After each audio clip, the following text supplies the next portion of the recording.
एक बहुत पुराना केस जिसमें इसी तरह की सज़ा हो सकती है या इस तरह का फैसला मुतवक्के था, क्योंकि साल 2023 में यासीन मलिक के खिलाफ एक और केस की फाइल खुली। उस वक्त इशारे मिले, तहकीकात दोबारा शुरू हुई और आहिस्ता आहिस्ता हम इस नतीजे पर पहुंचे कि आज जब हम जून की आखिरी तारीख को ये बात कर रहे हैं तो यासीन मलिक के साथ उनके 4 साथी भी इस केस में जो है वो चार्जशीट में मुलव्वस पाए गए हैं। चार्जशीट में नाम 4 लोगों का आया है। 35 साल का पुराना केस, कत्ल केस है। और जम्मू कश्मीर की पुलिस की जो स्टेट इन्वेस्टिगेशन एजेंसी आई है, SIA है, 35 साल बाद कश्मीरी पंडित जो नर्स थी सरला भट्ट, उनको अगवा किया गया। कत्ल केस में शवाहिद जमा करते हुए यासीन मलिक और 4 साथियों को मुलजिम करार दिया है। स्पेशल कोर्ट में श्रीनगर के अंदर चार्जशीट फाइल कर दी गई है। तफसीली चार्जशीट में मुलजिमान पर अगवा, गैरकानूनी तौर पर रोकने, कत्ल, सबूत मिटाने, मुजरिमाना साजिश, दहशतगर्दी और तकरीबी सरमे अंजाम देने जैसे इल्ज़ाम आयद किए गए। गैर कानूनी तौर पर असलाह रखा गया, ये भी कहा गया, और जो इसके तहत सेक्शंस लगती है वो इल्ज़ाम आयद किए गए। SIA ने इस मामले में ये भी कहा है कि चार्जशीट एक वाज़ेह और मजबूत पैगाम है कि केस कितना ही पुराना हो, कई साल गुजर जाए, आप कानून के सामने जवाबदेह हैं ही।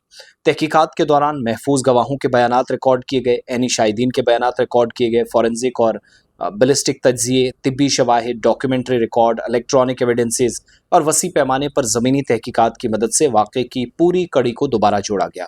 एजेंसी के मुताबिक तहकीकात में ये भी साबित हुआ कि सरला भट्ट को मुखबिर करार देने का इल्ज़ाम मुकम्मल तौर पर बेबुनियाद था और मिल्टन टू ने पहले से तयशुदा कत्ल को अगवा किया, फिर कत्ल किया और उसको जायज़ ठहराने के लिए इस तरह का झूठा बहाना या मनगढ़ंत कहानी बनाई।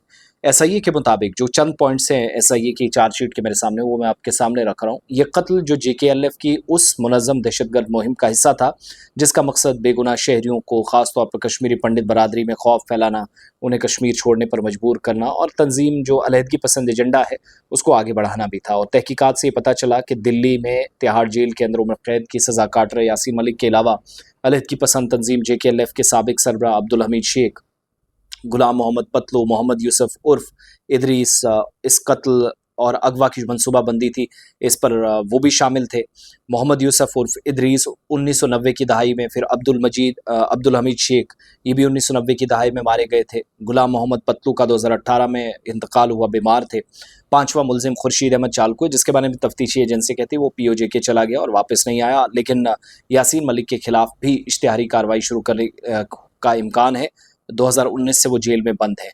सरला भट्ट को 18 अप्रैल, जो एक नर्स के तौर पर काम करती थी, 1990 को JKLF से वाबस्ता मिल्टन टू ने श्रीनगर के स्किम्स में या शेर Kashmir institute of medical sciences के हॉस्टल से अगवा किया।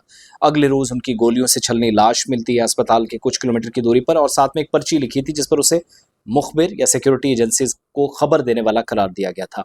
नगीन पुलिस स्टेशन में मुकदमा दर्ज हुआ, लेकिन मुलजमान का सुराग नहीं मिला और बाद में 2023 में पुलिस ने केस दोबारा खोला। फिर दहशतगर्दों की साजिश सामने लाने के लिए SIA ने को ये केस 2023 में सुपुर्द किया गया। 32-33 साल बाद फाइल दोबारा खुली। 35 सालों के बाद आगे हम बढ़े इस केस में।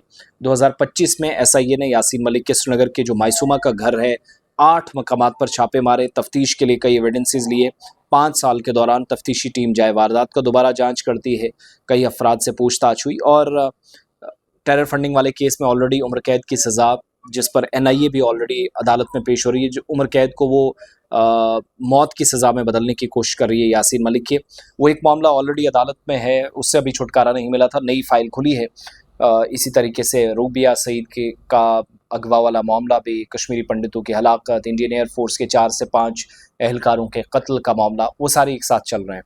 और रूबिया सईद वाले केस में जम्मू की टाडा अदालत में खुद रूबिया सईद ने उनकी शनाख्त भी की थी। सो कुछ तो एक आधे पाकिस्तान है जो एजेंसीज मानती है, इनके जो 4-5 मुलजिमान हैं, फिर 2-3 लोग मारे गए हैं। एक 2018 में इंतकाल कर गया, फिर 2 1990 की दहाई के आसपास। लेकिन बड़ी बात ये कि मुलजिम है, मुजरिम नहीं। लेकिन मुलजिम से मुजरिम तक का सफ़र है, ये भी पुलिस को तय करना अभी तक एक कामयाबी है। पुलिस को दोबारा फाइल खोली, 3 साल में एविडेंसेस, लोगों के बयानात, उस वक्त की स्टोरीज, सीन रिक्रिएट किया गया, ये सारी चीज़ें देखी गई। लेकिन इल्ज़ामात आयद करना और उनको दुरुस्त साबित करना, ये 2 मुख्तलिफ चीज़ें हैं जिस पर पुलिस कानून नाफिज करने वाले इदारों के सामने, लॉ एनफोर्समेंट एजेंसीज अपने हिसाब से काम करती हैं, वो चलाएगी। सो इसमें सज़ा क्या होगी, किस हिसाब से आगे केस बढ़ेगा, अहम पेशरफ्त का इम्कान है। लेकिन आइंदा दिनों में यासीन मलिक के खिलाफ इस केस में भी कार्रवाई का इम्कान है, जिसमें हो सकता है वो ज़ाती तौर पर केस की पैरवी करें, खुद वो आमतौर पर पुराने केस में भी लड़ते रहे। उधर NIA भी कोर्ट में समाअत के हवाले से जो है वो मुसलसल सरगर्म है। सो ये एक बड़ा कॉम्प्लिकेटेड सा इशू है। मुख्तलिफ केसेस शख्स एक और केस भी ज़्यादा आगे नहीं बढ़े।